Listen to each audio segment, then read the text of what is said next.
normal needs. The best aristocrat sees the situation from an aeroplane. The good citizen, in his loftiest moments, goes no further than seeing it from the roof. It is not true that luxury is merely relative. It is not true that it is only an expensive novelty which we may afterwards come to think a necessity. Luxury has a firm philosophical meaning, and where there is a real public spirit, luxury is generally allowed for, sometimes rebuked, but always recognized instantly. To the healthy soul there is something in the very nature of certain pleasures which warns us that they are exceptions, and that if they become the rules, they will become very tyrannical rules. Take a harassed seamstress out of the Harrow Road and give her one lightning hour in a motor car, and she will probably feel it is as splendid, but strange, rare, and even terrible. But this is not, as the relativists say, merely because she has never been in a car before. She has never been in the middle of a Somerset cowslip meadow before, but if you put her there she does not think it terrifying or extraordinary, but merely pleasant and free and a little lonely. She does not think the motor monstrous because it is new. She thinks it is monstrous because she has eyes in her head. She thinks it is monstrous because it is monstrous.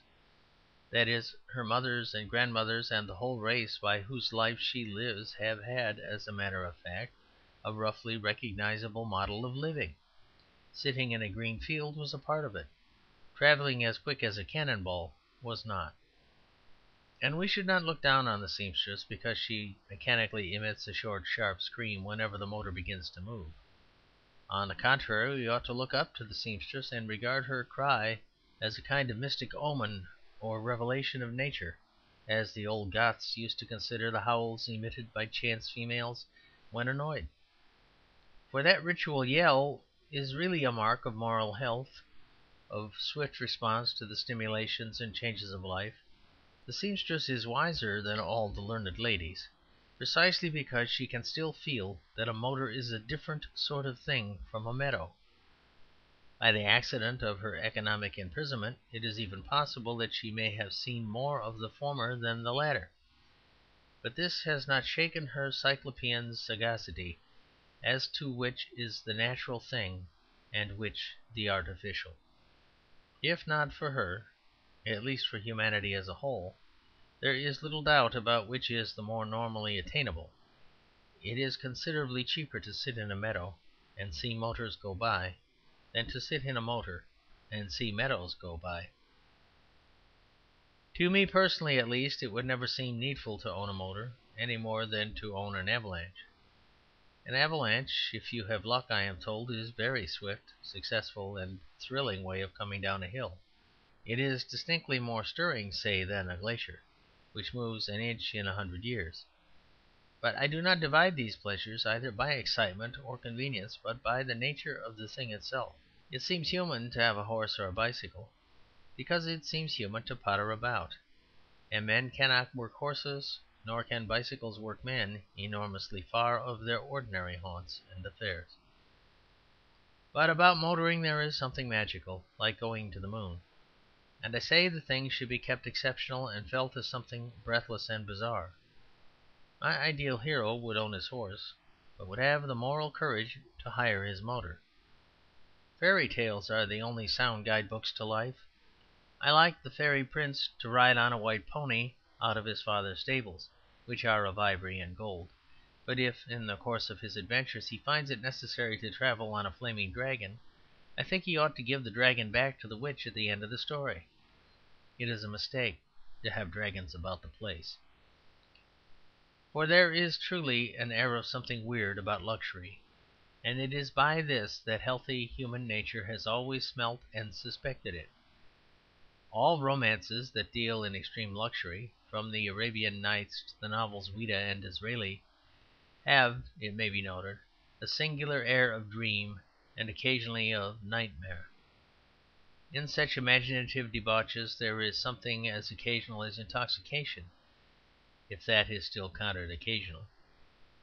Life in those preposterous palaces would be an agony of dulness. It is clear we are meant to visit them only as in a flying vision. And what is true of the old freaks of wealth, flavour, and fierce colour and smell, I would say also of the new freak of wealth, which is speed. I should say to the Duke, when I entered his house at the head of an armed mob, "I do not object to your having exceptional pleasures, if you have them exceptionally. I do not mind your enjoying the strange and alien energies of science, if you feel them strange and alien, and not your own. But in condemning you, under the 7th section of the 8th decree of the Republic, to hire a motor car twice a year at Margate, I am not the enemy of your luxuries, but rather the protector of them." That is what I should say to the Duke. As to what the Duke would say to me, that is another matter, and may well be deferred.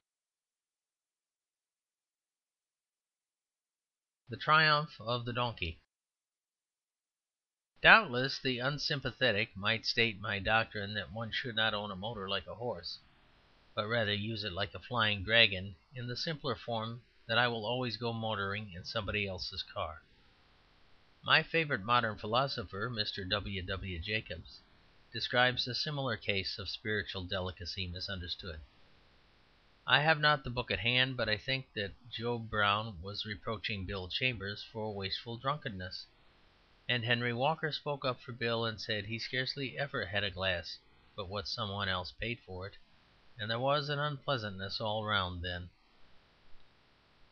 Being less sensitive than Bill Chambers, or whoever it was, I will risk this rude perversion of my meaning, and concede that I was in a motor car yesterday, and the motor car most certainly was not my own, and the journey, though it contained nothing that is specially unusual on such journeys, had running through it a strain of the grotesque, which was at once wholesome and humiliating. The symbol of that influence was that ancient symbol of the humble and humorous, a donkey. When I first saw the donkey, I saw him in the sunlight as the unearthly gargoyle that he is. My friend had met me in his car, I repeat firmly, in his car, at the little painted station in the middle of the warm wet woods and hop fields of that western country. He proposed to drive me first to his house beyond the village before starting a longer spin of adventure, and we rattled through those rich green lanes which have in them something singularly analogous to fairy tales, whether the lanes produce the fairies or, as I believe, the fairies produce the lanes. All around in the glimmering hop yard stood those little hop kilns, like stunted and slanting spires. They looked like dwarfish churches; in fact, rather like many modern churches I could mention, churches all of them small and each of them a little crooked. In his elfin atmosphere we swung round a sharp corner, and half way up a steep white hill we saw what looked at first like a tall black monster against the sun. It appeared to be a dark and dreadful woman walking on wheels and waving long ears like a bat's. A second glance told me that she was not the local witch in a state of transition; she was only one of the million tricks of perspective. She sat up in a small wheeled cart drawn by a donkey. The donkey's ears were set just behind her head, and the whole was black against the light. Perspective is really the comic element in everything. It has a pompous Latin name, but it is incurably Gothic and grotesque. One simple proof of this is that it is always left out of all dignified and decorative art. There is no perspective in the Elgin marbles, and even the essentially angular angles in mediaeval stained glass almost always, as it says in Patience, contrive to look both angular and flat. There is something intrinsically disproportionate and outrageous in the idea of the distant objects dwindling and growing dwarfish, the closer objects swelling enormously and intolerably. There is something frantic in the notion that one's own father, by walking a little way, can be changed by a blast of magic to a pigmy. There is something farcical in the fancy that nature keeps one's uncle in an infinite number of sizes according to where he is to stand. All soldiers in retreat turn into tin soldiers, all bears in rout into toy bears. as if on the ultimate horizon of the world